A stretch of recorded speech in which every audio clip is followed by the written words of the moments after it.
Hello, everybody who's listening. I'm Andrew Chidgey, an air plant enthusiast living in Hong Kong in the middle of Asia. I've written a book called Air Plants, a practical beginner's guide to growing tillandsias. I love air plants, as you can see from the ones behind me. I've got some amazing specimens here. Look, there's xerographica here, which I absolutely love. I've got a lovely streptophila just here, curling its leaves along the wall.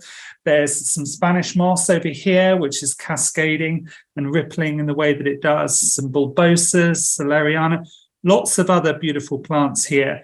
So the incredible thing about air plants is that they actually don't need soil or dirt to grow in. They can grow without being in a pot or in soil somewhere. So these are incredibly versatile plants. And there are now many commercial growers in the US and also in parts of Asia, which are growing thousands of air plants, which allows everyday people to start growing them in their own homes. So this is a really exciting, I think, area of botany and gardening. And I'm going to be recording a whole series of videos because I'm on a mission to help more people understand about air plants and to make sure they can grow them as well. So for this YouTube video, I'm really excited to be joined by somebody who is very, very well known to many people in the air plant world, Mr. Paul Eisley, who is one of the co-founders of Rainforestflora in the United States. So Paul has been growing air plants and teaching people about them for decades. So it's really, really wonderful to have him here. And I know many people will have watched his YouTube videos. So Paul, thank you very, very much for joining me to talk about air plants today. Well, thank you for having me on, Andrew. This will be fun. I think so. So tell me a little bit about where you are. You've got a waterfall, and I think you're in one of your 3 nurseries. Is that right? Yes, we're in the main Torrance facility that has our retail, wholesale production, corporate distribution, all of that. Then we have the 2 nurseries in North County, San Diego, which are basically growing facilities. As you know, tillandsias take a long time to grow, so you have to have a lot of space devoted to them to continuously have them coming out the end of the conveyor belt. I think so. So I wanted to ask you a little bit more about all the time you've spent growing tillandsias. So what is it that led you to first get into knowing about tillandsias and to spend so much of your life growing them? Well, I was in college at UCLA back in the day, and the TA of a herpetology class and I got to be good friends. I was over at his house one day, and he had all these things hanging in his patio that looked like they were from outer space or the bottom of the ocean. And I just couldn't believe what I was looking at. I mean, I couldn't believe they were alive. I couldn't believe they could look like that. And so he gave me a couple of them, and then time went by after I graduated. I was trying to figure out what could I do for a career. I wanted to start my own business. I didn't have any money. I like the plants a lot. So I finally figured out, well, maybe this would be something interesting to try. So a friend of mine and I got a vehicle, and we drove from LA down to, actually all the way down to Guatemala. We drove all around Mexico and ended up in Guatemala. And when I came back from there, I took the plants I'd sent back. I started gluing them on little pieces of driftwood and selling them at the local swap meets. And that was 48 years ago. Yeah. So I've got your book here, which some people would be familiar with, your tillandsia book, which really does give a very detailed look at. You know, it's funny when you show that. That's the first edition, and I've been sitting here trying to get my my lady to bring me the new one, because that's the first one. That one's been out of print now for many, many years. I was really interested that you said in this book that at the time, not many people were talking about air plants at all. So that was back, I guess, in the 80s. So how have you seen it change, and how have people come to learn about them? You know, it's changed so much, Andrew. When I started doing this, and I've always maintained that I was the first person in this country to try to sell the plants to the public, at least that I knew of. Um, Nurseries had the plants, but nobody went out and actually tried to sell them to the public. And back in the 70s, people were into macrame and pottery and leather goods, and they didn't, most of them didn't see the plants at all. And so it took a long time for people to, people who have imagination, people who actually see things and think on their own, to see the plants, get excited about them. And it took many, many years, you know, and I think it's still just starting. I think most people still haven't seen the plants or don't know them. But I've always believed in them so strongly because they're so interesting to look at. There's no dirt. They're so easy to take care of. They get amazing flowers on them. You know, all those reasons. And so it's just more a case of people being exposed to them and having the plants available. I think so. I mean, I think that's what I find. I mean, here in Hong Kong, there's a flower market, and there are a couple of sellers of air plants, but it's still quite small. I mean, I know people in the Philippines and Thailand where the number of people growing air plants has been growing as more people are introduced to them and hear about them. And actually, I hear from people a similar story to the one that you told about the 1960s, where people will say, oh, somebody gave me a xerographica or a streptophila, and then I fell in love with them and I wanted to grow more. So I think you're right. I think it's growing. So a lot of people will be beginners when it comes to air plants and growing them. So what sort of varieties of air plants do you think are more suited to people who are beginning? Clearly, some might be more difficult to grow than others. What do you think a beginner air plant grower should be looking to get in their collection? There is one species that covers the earth. It has a combination of being relatively small, cheap, and available. And that's called Tillandsia ionantha in Guatemala. That's the one that's everywhere. Yeah. So people can start with that one. I don't think it's as durable as the Mexican form, but and it's much fuzzier than the Mexican form, so it rots more easily. But when we get into the care part, I can explain the easy way to take care of almost all of these. Yeah. But that's a good one.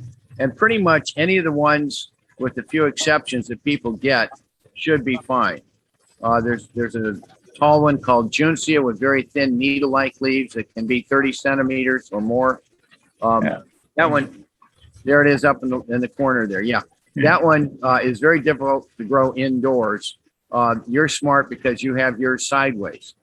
A lot of these plants, if the water sits at the base of the plant where the leaves come together, or if it stays moist down there, the plant can look dry, but it's called the meristematic tissue where the leaves grow out from.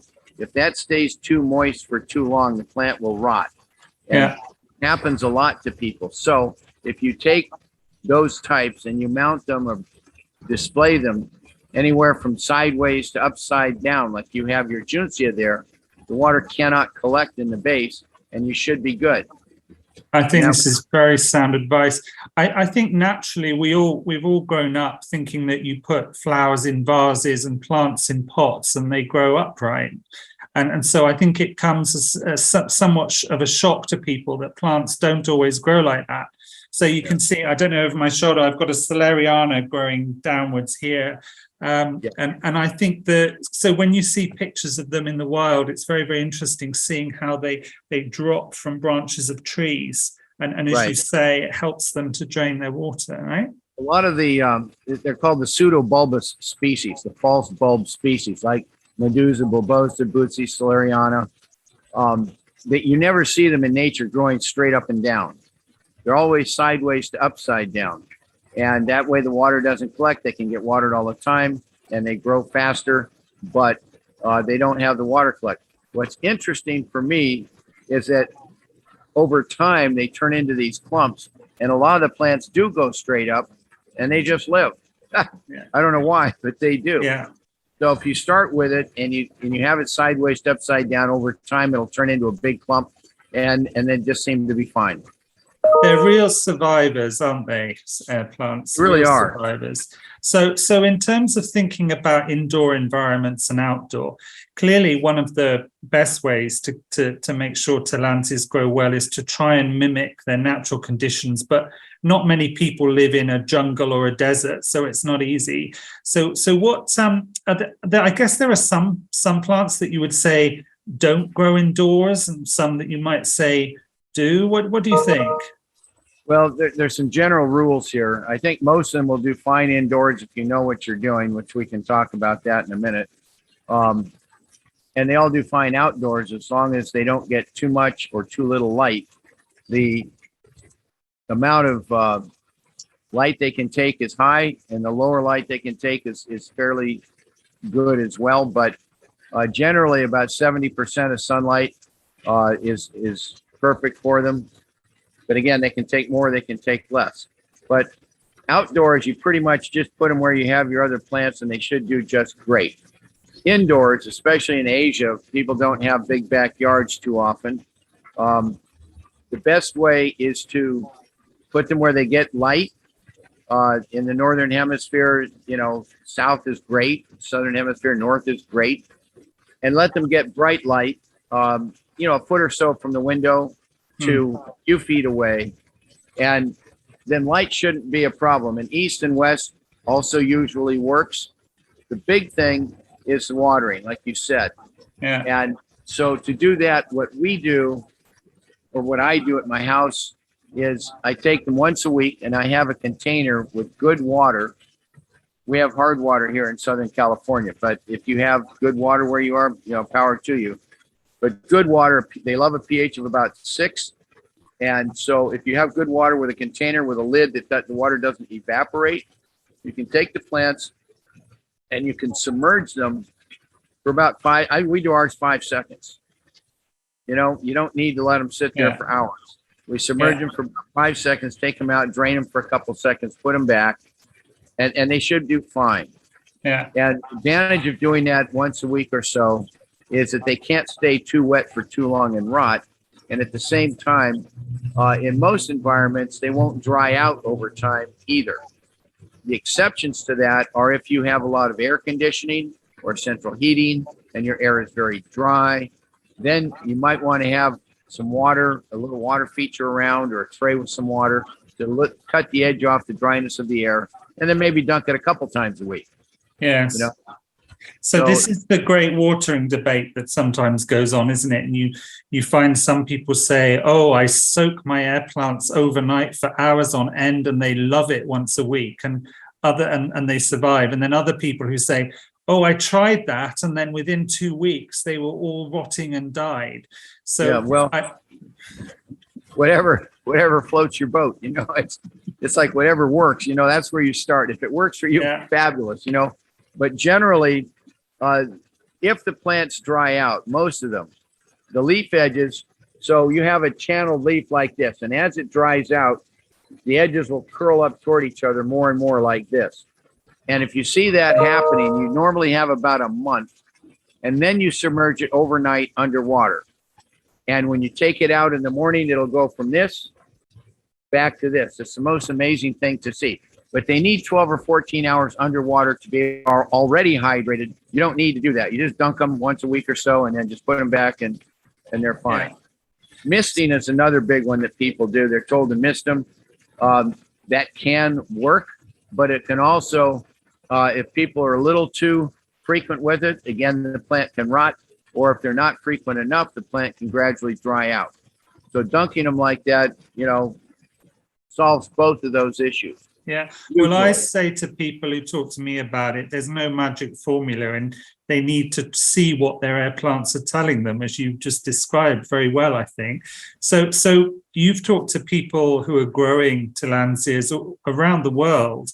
I'm interested to know, do you think there are any air plants can be grown anywhere in any part of the world in the right conditions, or is it just impossible in some places? No, I think, I had a good friend who just died a few months ago, Herb Plever in New York City. He had over 300 different species of tillandsia in his apartment in New York. He was an attorney. on whatever floor of whatever building he was in. And they were stunningly beautiful and colorful. And what he did was he had the broad spectrum fluorescent lights, the daylight lights that mimic sunlight. And you have the plants within about 30 centimeters. Let's see if I can get it. That's not 30 centimeters, but about 30 centimeters of the plants and light, you're done. You're done. And then it's just the watering. And what you alluded to is called common sense. People have to have something called common sense to be able to see what the plant looks like. And if it is drying out, or if it is starting to look funky, then you deal with it. You got to be able to do that. So you've been growing air plants for a long, long time, and you've been hybridizing many different plants as well.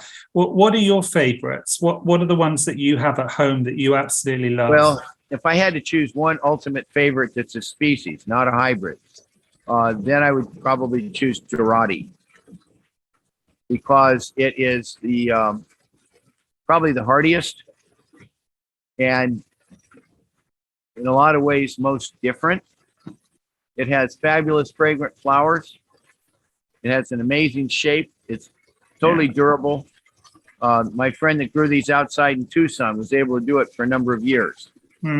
I think it looks like a dancer to me, the way its leaves wrap around the branches of whatever it's. I know. It's so cool. It's beautiful. Yeah. And I have, too bad I probably could take you over and show you. Let me show you this. Is that okay? Yeah, please do. Let me show you a Durat. Hang on a second. I'm going to pick you up and take you with me. Please do. Lucy, can you please bring me a copy of the book? There, I said that. Okay, the book's on its way.